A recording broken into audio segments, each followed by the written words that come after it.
This is the Lone Crater YouTube. We hope this video helps. In this video, I will explain how to make stew for spaghetti. First, heat a tablespoon of olive oil in a large pot over medium-high heat. Add 2 pounds of beef chuck, cut into 1.5-inch pieces, and brown it deeply on all sides. This step is crucial for developing rich flavor. Season the beef generously with salt and freshly ground black pepper as it browns. Once beautifully seared, remove the beef from the pot and set it aside. Next, in the same pot, add 1 large chopped onion and sauté until softened, about 5 to 7 minutes. Then, add 3 cloves of minced garlic and cook for another minute until fragrant. Stir in 2 tablespoons of tomato paste and cook it for 2 minutes, allowing it to deepen in color and flavor.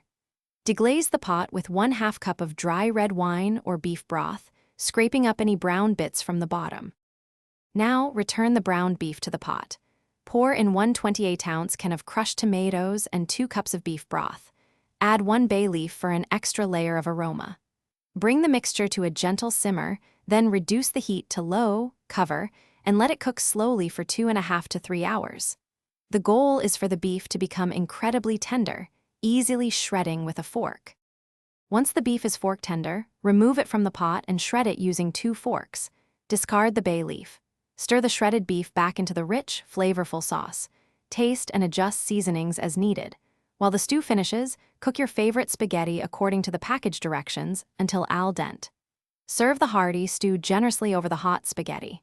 For easy meal prep, check the description for a link to some fantastic leak-proof containers and other great deals. Thanks for watching. Consider subscribing if we helped you.